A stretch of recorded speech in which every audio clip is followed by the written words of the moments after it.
Hello, everyone. Welcome to This Week in the Belmontonian. I am joined by Franklin Tucker, editor of the Belmontonian, and I am Mike Crowley.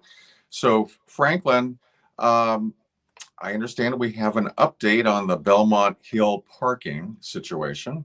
That's right. Belmont Hill the Belmont Hill School is, of course, advocating and went before the planning board with a project that would make about 140, 150 parking spaces off of Park Avenue near the school. If this would be in basically it's a bit of a wildlife sanctuary for all these little animals and stuff like that. And but it's old growth trees, and there's a lot of people who just enjoy just having that little piece of wild space. One of the rare pieces of wild space over in Belmont Hill, and the school wants to take about 1.5 to 2 acres of the 7 acres and make a parking lot. So is it only 1.25 acres? Something like that. And it changes. It changes, but neighbors have been upset about it for months. That's right. Since November, well, before November, but the official public hearing started in November, and it's gone through a very lively set of hearings. And as of this week, the public hearing is now concluded. The planning board has voted 3-4 closing public hearing, 1 opposed and Okay. one abstention. So now Matt Lowry, who's the chairman of the planning board, has said that he would like to see a final decision on whether to approve or deny the application on April 11th. Okay, so the planning board will be meeting on April 11th. That's right. And then that'll be it with respect to this project. Oh no, that's not going to be it. No? There's a lot of people who are very angry, and I believe there are some people who have attorneys, and I think that there will be attempts at appeals, and people who are in the area do have the right to appeal. I think it is to the state. Okay. So we might not see a actual date when construction starts for a bit. Okay, so to be continued. Mm-hmm. Next up, Franklin, let's talk about the school superintendent search. Why don't you give us an update on what's happening? Well, since the last time we met, we had the actual meeting of the 3 candidates coming before the public, and also before teachers and students and parents. And it was delayed by a couple of days because of a alleged snowstorm that never happened. So I think people sure they did attend. You know, there were a lot of people who attended the event. Each of the candidates, Chemo Carter, Carly Simon, and Jill Geyser. That's right. And they all met. They all answered questions. It's interesting from the school committee. From the school committee and from the public. That's right. It was an interesting. Couple of days. We had some. Well, each candidate had to answer questions that really, they were each candidate had something that they had in the recent past, which they had to answer for, and for each of them, whether it was with Carly Simon, she was fired from her latest position in Florida. Okay. Chemo Carter had a situation in his district about homework in Weston. In Weston, and Jill Geyser basically gave a group of supporters of the school the opportunity to bring a speaker for Martin Luther King Day, which turned out to be, and that person was, she approved the grant. She approved the grant, and may not have been the best person to bring. It's up to the community to decide whether or not. Each of them answered that very well. They're very well prepared. There wasn't anybody who, I don't think there was also anybody who really excited the crowd. There's no one who, everybody just thought it was these three candidates did a good job before the public. Now, subsequently, a few people in the community, including one of the members of the search committee, has said basically this has been a flawed application process. Let's. Now, why are they saying that? And I think they say it's because it's been really a rushed job. It's what you'd like to see is between 12 and 16 weeks to go through a good hiring process. This has been really reduced. And a lot of that has to do with trying to get a superintendent before the new school year. And we understand that, but there are a lot of people saying that maybe we can get a wider group of candidates if we have a longer process. I think a lot of them said, well, if these three are the best, maybe we can see somebody else, And so there has been a call for an interim superintendent. By some people, they suggest that would be the best way to go. We had a very successful interim candidate about 10 years ago. His name was Tom Kingston. He was a former superintendent of, I believe it was Chelsea. Yeah. He took over Chelsea. He did a great job there. I mean, he was here for he was going to be here for 1 year. We extended his contract, and people were saying that we should have hired him full time, but he was retired. So, but he did a great job, and so interim superintendents are very motivated because they are here for a short time, and they're going to keep the ship on the right course. So now there's other people who are saying, and especially the school committee, which you are a member for another week. Exactly. Are saying that these are candidates that we selected, and we went through the process. So let's move forward. And I believe there's going to be a vote on Tuesday at the school committee to decide. So on Wednesday, the school committee will be publicly discussing. It'll be Wednesday. It's Wednesday at 6:30. There'll be a public discussion about the candidates, and the school committee may settle on one of the three candidates at that meeting. It may not. I can't say. And if you want to read a little bit about the reasonings on both sides, you can go to the Belmontonian. There's a letter to the editor by Meg Moriarty answering some of the questions that Jeff Lubian, who is a member of the search committee, stated, and he's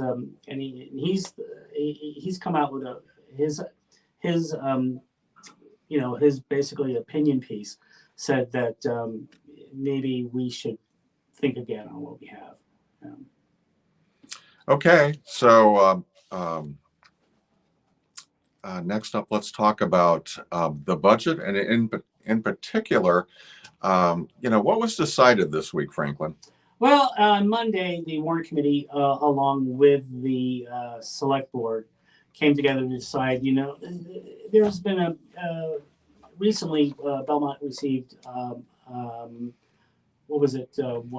So they received a net amount of 1.4 million roughly. Mm-hmm. And additional state aid is included in the governor's budget, Mm-hmm. Which may go a little bit higher after the legislature finishes, but it has the effect of increasing the available resources that the town is considering for the next budget cycle for fiscal 24. Fiscal 25. No, fiscal 24. Well, so there are implications for fiscal 25, right. but what's happening is that the town, along with the warrant committee, has been promoting and basically approved on a vote. And it's certainly we're not finished with the budget process, but what they're doing with that $1.4 million is provide $600,000 to go to replenish the special ed fund. There's an emergency stabilization Mm-hmm. reserve because and it's something that we found out this year that it's getting used up this year. Sped expenses can be pretty right. can grow pretty quickly. And the town plans to hold on to the remainder of that 1.4 million as free cash. And the reasoning for that is that in 24, what they want to do is that this time next year we'll be talking about an override. Right. And what they want to do is fill free cash, which is our rainy day fund basically, and fill it as much as possible, and then when we go, so when the town goes before the voters next year for a large override, it won't be 10 million or 11 million, it'd be something like 9 million. They want to have a lot of money. So numbers as low as 6 million have been discussed. Right, which, now you're talking about what is the perception of voters. Will voters come out and say, the town has done a good job, it's husbanding its funds correctly, or are they going to say, hey, we got enough free cash, why do we need an override? So and that there is that risk. There is a very big risk, because we saw that in 2021 in Belmont. All right, Franklin. What's next up? What's up next with the budget? I mean, are decisions basically made? Well, in fact, there was an attempt at the warrant committee meeting this week to get a little bit in the way of additional resources for the library. That's right. The library is seeking an assistant library director, and they believe that that's warranted after recent events. They believe that it's a big enough library that it needs it. They need that person who can do the everyday grunt work that maybe a director doesn't have to do anymore. So they are going, and the library trustees who run their own budget. People should realize that they in the schools committee have control over their own budget. It really is a situation where the town is saying, look, we'd love to give you one, but we have no money. We're not giving the police anything. We're not giving fire anything. We're not giving anybody in town, other town departments. So maybe you're going to have to, I hate to use the word suck up, but and find a way to go around it. When we do have money, we will. It's been a promise. We will find that money for that assistant. Now, what's interesting about that is that the library trustees are saying that we've already within our budget funded that position, and the town administrator is saying yes, but the benefits all reside on the town side of the benefits all reside elsewhere in the budget, and that's upwards of $30,000, something along those lines. Yeah. And so that's the essential problem. The library's director, I believe, at the warrant committee meeting, did offer that the library could carve out the funding for those benefits, but it did not seem to resonate with. Not at all. Yeah, that was very. A lot of cold water was placed onto that proposal. All right. So, what's up next for the budget? Is there another budget summit? There's going to be another budget summit, but we're going to have to wait until after our town election, which is which is only a few less than just a few days away. A few days away. So we're going to have to wait for that, and then we'll go through that process where we're going to finalize numbers. So no one's going to be surprised at the town meeting, even though, there is grumblings that there might be an attempt during the budget we call it town meeting B. It's for the budget segment B, and there might be an attempt to move money within the school committee, within the school department, to teachers, and to take the $2.1 million gap. There might be, we don't know exactly who's going to be doing this or why, but there's been talk about going before town meeting, and really pressing something that we haven't seen in a long time, and that's make changes to the budget outside of the Spend down a little bit more of the free cash exactly. and save some jobs, maybe in terms of the library provide that additional And job. and if you just talk to people who are running for town meeting, one of the first things they always talk about is schools.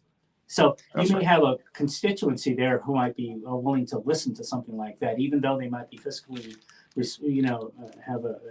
be very fiscal responsible. That may be a situation where they say, okay, we can give them maybe not the 2.1 million, but something. All right, Franklin, next time we talk, we will have a new select board, or at least a new member of the select board. Adam Dash is rolling off. We'll have. And we only have one candidate for that. It's Elizabeth Dion. That's right. We'll have 2 new faces on the school committee. And we'll have a new town meeting with a number of new faces. Sounds great. All right. Thank you, Franklin. And you can see more of Franklin's reporting at Belmontonian.com. Be sure to check in with us next time. We'll see you then.